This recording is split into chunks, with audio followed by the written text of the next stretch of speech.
Hey everyone, David Ryshpan here again on YouTube, and today, as promised, we're going to talk about the sustain pedal. I mentioned this in an earlier video, my video about fix this one thing in your technique, and there was a bit of a tangent about sustain pedaling, damper pedaling, and I mentioned I would make a separate video, so this is that video. If you enjoy the content that you have been seeing on this channel, please like and subscribe. I know everyone says it, but it actually does make a significant difference in terms of being able to grow this channel and have more people see it and have more people learn and enjoy from the work on this channel. So again, please click like and subscribe right below the video. Let's get into it. You should really do all this work and this investigation on a real acoustic piano, on a grand piano or an upright piano. It does work on electromechanical keyboards like Rhodes and Wurlitzer, basically anything with a mechanical sustain pedal where you can get varying degrees of range of motion in the pedal. For digital keyboards or software instruments, plugins, a lot of it is just on or off. It's a binary system and it's a binary message. A MIDI sustain pedal, MIDI messages run from the value from 0 to 127, 64 being the midpoint. And when your MIDI sustain pedal crosses 64, then it's on. There are a few new sustain pedals that will send messages for half pedaling, but they're very rare, they're very expensive, and not every keyboard or software instrument will respond to half pedaling anyway. So really do this work. Go find your local acoustic piano, whether it's in your school, your place of worship, an old relative who hasn't been able to sell it or get rid of it, whatever. But this exercise is really important to do first on an acoustic piano. So what I'm going to do is I'm just going to play a single note. I'm just going to play middle C. And what I'm going to do is I'm going to slowly press the sustain pedal down until I feel, hear, and if I'm on a grand piano, I can see the dampers come off the strings. So again, I'm just going to play a single note, and I'm going to slowly press the pedal until I hear that the dampers have lifted off the strings and that the resonance, the sustain, is activated. Oh.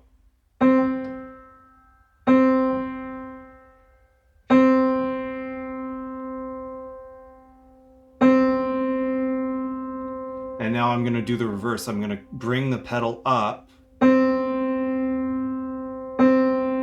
and find the point where the dampers choke the string. Up. So really, it's only like between a third and halfway through the travel of the pedal, honestly, where I have the on and off of the pedal.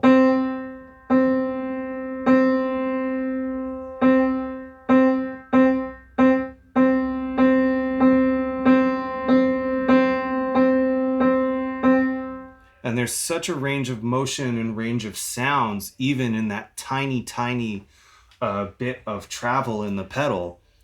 And that's where I live. That's really where I live. I almost never stomp the pedal all the way down to the end of its travel. It's very rare that I will do that, only maybe for the last chord of a tune where I want a big...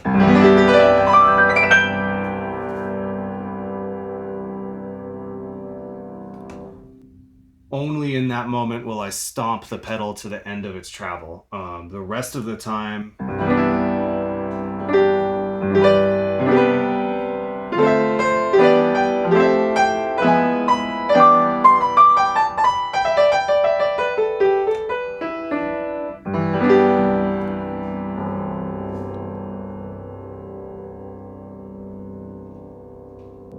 the rest of the time I'm in that world between, on this piano, in this case, a third of the way, halfway through the travel, where the dampers come off the string, release the string, and where they close again on the string. I'm living in that world, and you'll notice that I'm constantly tapping. Like, even if I'm playing a passage over a static chord,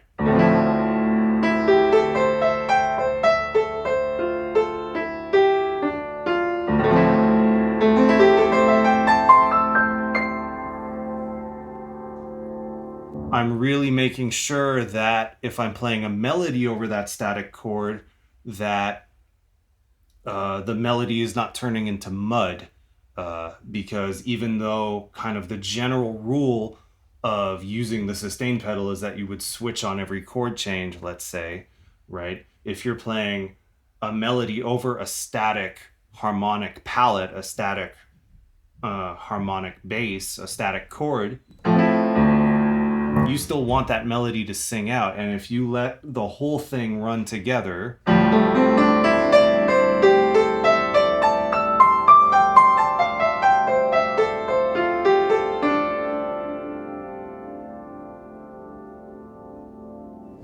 I mean, it's pretty, but it can get very hard, especially if you're playing a melody in kind of the low mid-range of the piano.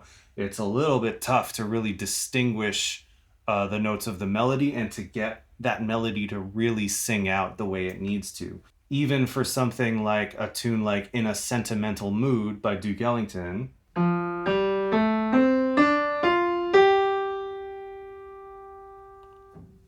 I might pedal, come on and off the pedal every note. Or maybe every two notes.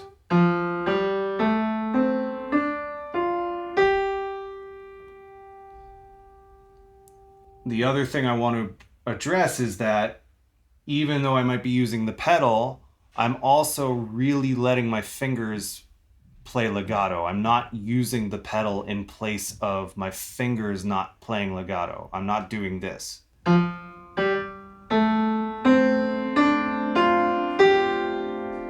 That's a sound, like the sound of kind of pulling a note out of the piano, plucking a note out of the piano, and letting the pedal do the work for the resonance. That's a sound. It's not really the sound that I want in this case. I want it to sound like a fluid line, like it were a clarinet or a flute or some kind of woodwind.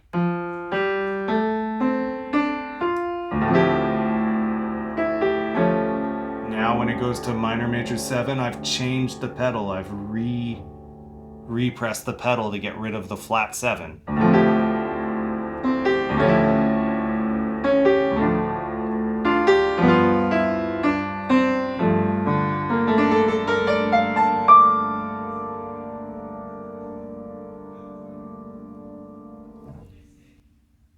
Another little detail that I haven't really seen talked about, but I have noticed this in my years of playing, is that the amount of pedal you need is inverse to the volume at which you are playing. So if you are playing loud, you need less pedal. If you are playing softly, you can get away with more pedal. And my assumption, my hypothesis, is because when you're playing loud, you are activating the strings, you're activating the soundboard, this entire chunk of wood and metal is resonating. You don't need to activate, to open the dampers quite as much, quite as high off the string, because the entire thing is resonating when you're playing loud.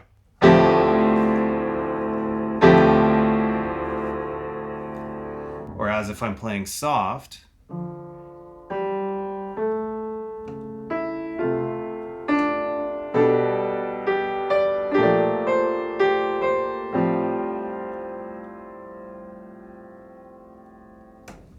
my foot on the pedal is much further down in its travel because I'm not activating the soundboard, not activating the strings quite as much. So when you're playing softly, you can get away with being further down on the pedal with having more pedal. When you're playing loud, you can basically have the barest minimum of pedal in your playing. One thing I like to do in my practice, and that I try to get my students to do as well, is to practice things without any pedal at all. The pedal is not the default state of an acoustic piano. The pedal is there to help you, to assist you, and to create a sound. But you should really have good, solid legato in your fingers and hands, beyond needing the pedal to do the work. So if there's a piece that I'm learning or a tune that I'm working on, and there's a stretch where there's a big jump or there's a big position switch in the hand position or whatever it might be, I try to tackle that without any pedals so I know what I'm doing, and I get it to the state where my finger legato is doing all that it can. And then if it's a really drastic position shift or a drastic change of register, or I just artistically, sonically, musically feel like having some pedal there is a good artistic decision, or the artistic decision that I want to make, the artistic choice that I want to make, then I will integrate the pedal slowly into that repertoire. But I don't start with just having the sustain pedal all the way down. I don't operate that way. I kind of gradually add it where I know my spots are, where I need some glue. You know, the same way in mixing, we would talk about compressors adding glue and gluing instruments together, gluing sounds together. The sustain pedal for acoustic piano, for all keyboards really, is that glue. But don't ignore your finger legato, and don't ignore your hand technique, your finger technique. Add your pedal on top of what should hopefully be some solid, consistent, beautiful touch, good sound, good technique, consistent legato, all of that. So you'll see I've set up my Nord Electro 5D here. I'm not sponsored, although Nord, if you want to send me a message, I am highly responsive. And I just wanted to wrap up this video by showing you how I would interpret a similar example on a digital keyboard. And my rule of thumb, rule of foot, the way I think about it is that I'm going to use less pedal because I have less control. Like I said before, this is looking at MIDI messages, and it basically sees three values. It sees 0, 64, and 127, or really just anything below 64 and in anything above 64. And so that's what it's responding to, right? Like I don't have that same range of travel or that same range of motion that I had on the acoustic piano. So I'm going to err on the side of using less pedal. For those of you who are curious, I'm just running mono right now. It's more to show the sustain pedal than to show off anything about the Nord piano library or the Nord piano sounds.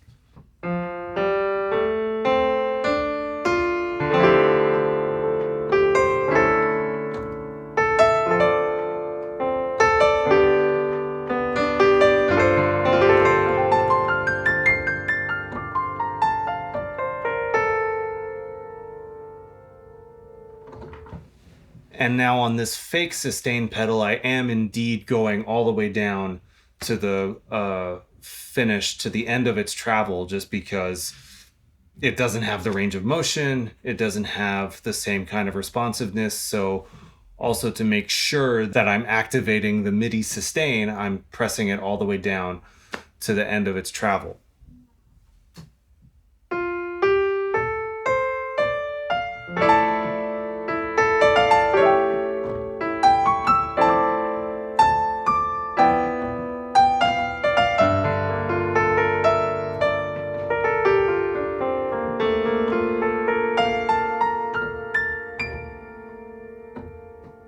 Right, and for effect for that final chord, I left it depressed, I left it on to let that final note, that final chord, that final arpeggio, figure, whatever, ring out.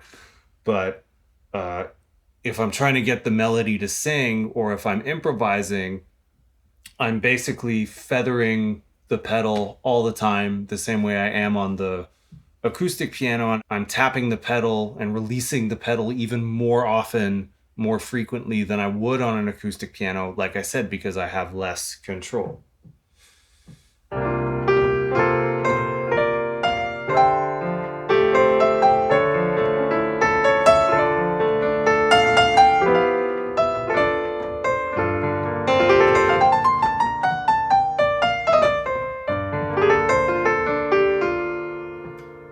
And then for anything bluesy like that or anything fast, really, I often don't use the pedal at all.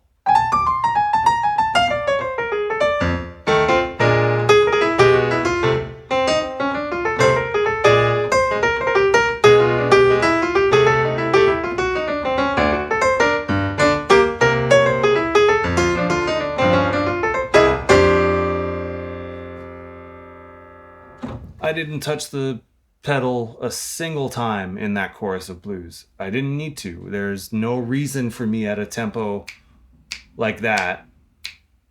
Maybe on the last chord, again, for effect, I would use that. I would use the pedal to kind of like...